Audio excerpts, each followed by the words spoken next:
Hello learners, welcome back to Alphabets tutorials. I'm Professor Eidson. We would like to learn and have fun.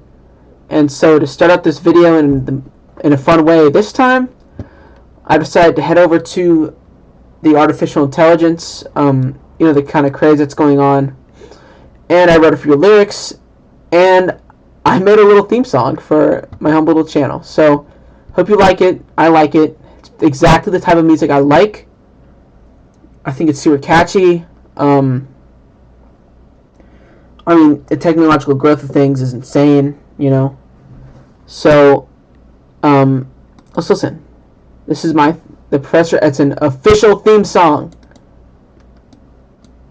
Hello learners, Professor Eidson here. Time to learn Of the ending. Everyone cheer. I'm gonna perfectly encapsulate the channel's vibe, my vibe. The chill teacher who just wants to help you learn. Alphabits will help you this part. in the long run. They will. Have some fun. It's Professor Eidson. Okay, I didn't realize they didn't pronounce my name right. It's fine. Nobody pronounces it right first try anyway. So that's just my life, I guess. So real quick, I would also like to show this thing I paid. I commissioned someone to make a little app for my PC. I don't know why these are my pictures of my dog. I don't know why. JSON. Is that like... Okay, I don't know what that is.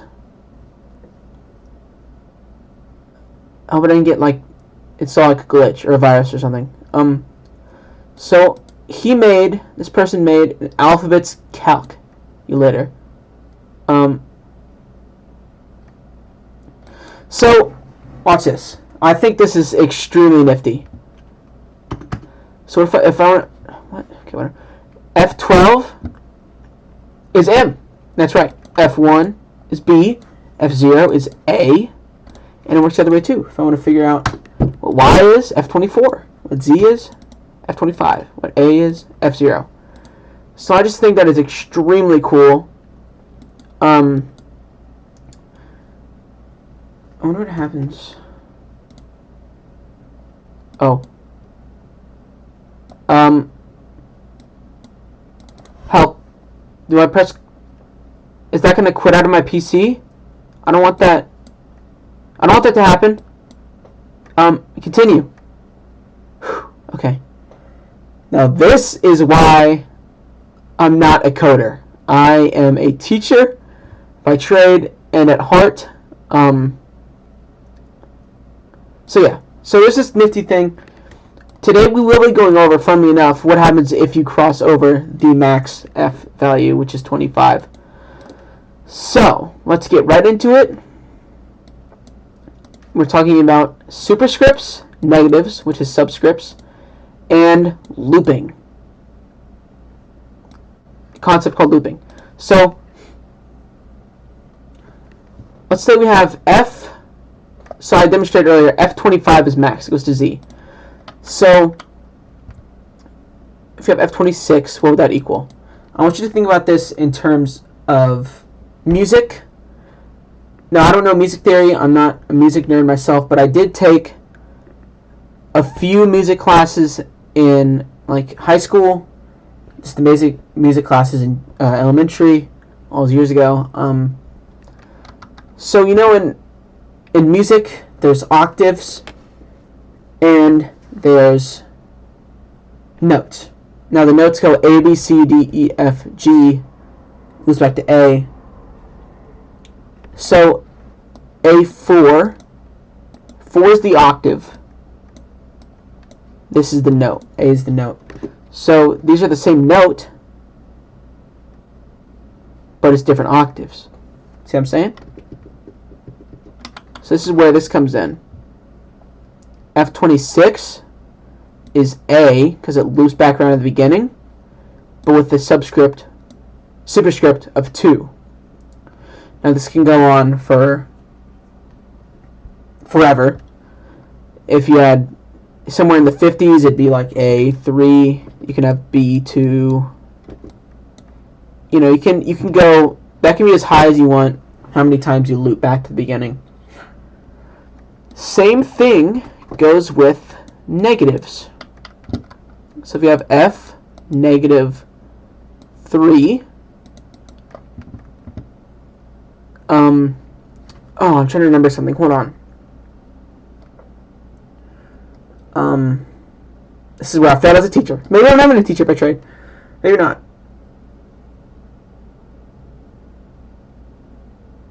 So, F negative 3, that'd be F3, so it'd be D with a subscript of 2. Make sure not to get that confused. Superscript is for when you're looping positively. Subscript is for when you're looping negatively. So if you remember the alphabets chart all the way back in episode 1, it's kind of like that. It's on a number line. So we have A in the center, and it goes like that backwards too, just as it goes forward. So it's mirrored. A is 0. Okay, keep that in mind. So I mean, technically, A2 doesn't exist. That's A, since it's 0, just like how there isn't negative 0. However, I guess if you're looping, let's say we get to F negative 26, that would technically be A2 actually. Yeah, so A is 0, A is F0. You can't have F negative 0, just like how negative 0 and 0 are the same. But if you loop to negative 26, it would be A with a subscript of 2. But here's the confusing part, because that means everything after that, A with subscript of 2, would have to have a subscript of 3.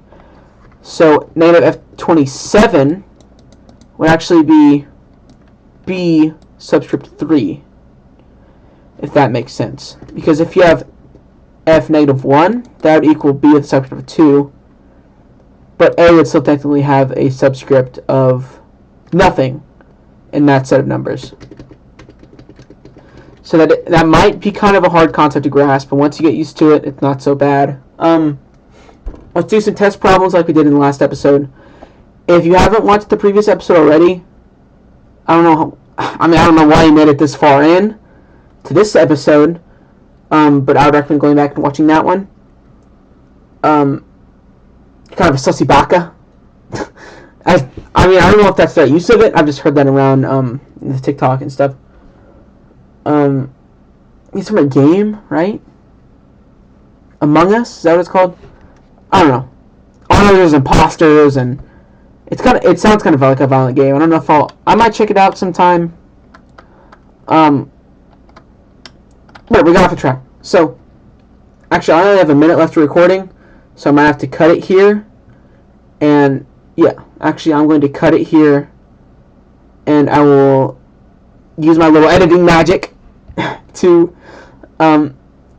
put the next clip into the editor, and it will be a clean cut. So yeah. Okay, so now that I'm back, let's continue the lesson. So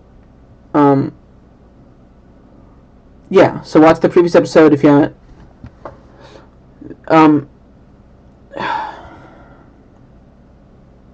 So I completely lost my train of thought. So no, I failed as a teacher. I blanked. It's the end of my career. Just kidding. I will not be stopping being a teacher soon because I know that is where my soul is meant to go, as a teacher, teaching others about the wonders of the world and alphabets. So, let's do a few example problems and we'll be done with this lesson. What would F29 equal? Pause the video. I'll give you a few seconds to pause it. Figure it out on your own if you want to. Comment the answer in the comment section below this video. Speaking about comments, by the way, I would like to thank all of you learners for the helpful comments, the kind comments, the kind words on my previous video. I tried to respond to as many comments as I could. I think I responded to all of them unless there were more. I don't check my YouTube account often. But it's cool that I was able to help a lot of you learn this really interesting, cool concept. I mean, the future of math. That's how I see it. So I was really happy reading those comments. There was like one mean comment. You can go with your normie math. Normie. I'm not going to say many mean words, I'm sorry. That might have been too far. I don't want to discourage anyone from learning alphabets, but if you're going to be mean to me, I'm going to be mean back, okay? So, that guy is just, he's an imposter. We'll just say that. So, anyway, I gave you more than enough time to figure that out. So, it's 4 over F25. So, be F4. No, because F26 is A.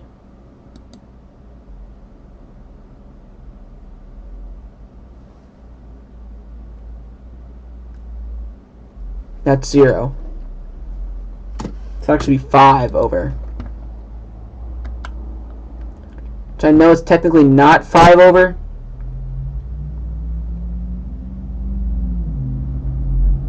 Wait, F26 is A.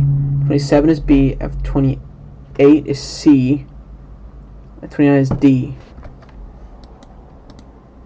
So it's actually one less. I mean, my mind is blown by that. Here I was thinking I was a master of alphabets. You don't use negatives. This is negatives. I don't usually have to work with big numbers. I hope I didn't lose your trust as a mentor. Maybe I'm not a teacher. Who knows? Maybe not. So that's actually D. This would be D, the superscript of 2. Yes. Yes. So what about, let's do a negative example problem. What is F negative, man, I gotta make this tricky. F negative 11. What does that equal to? I'll give you some time to pause. Put in the comments below. Do what you gotta do. And, yeah, so let's solve it together. So, we established that F0 is A. Okay. So F negative 1 would be B. So let's just find out what F11 is. That's L with a subscript of 2. F negative 11 equals L subscript of 2. Those are the example problems. I hope you liked the video. That's all I have for today. Actually, it's longer than the other episode, I'm pretty sure. I was expecting this to be kind of short because we're only going over 3 concepts, but I guess not. So, hope you guys enjoyed that video. Make sure to comment what you thought of the video. Comment if I should keep using this theme song, because I think it's really, I think it fits the vibe of the videos and myself, like I said earlier. So comment if I should use that at the beginning of every episode. I don't know, it's kind of a fun thing I had. It's fine. I will keep using this calculator because I think it's really cool. Comment what you thought of the video. Make sure to hit the like button, hit that subscribe button. I'm just a small creator. I'm still learning, the lingo. I think there's a bell. Hit the bell. I think I said that last time. So, yeah. Remember to keep learning, keep being curious, and I'll see you guys in episode 3.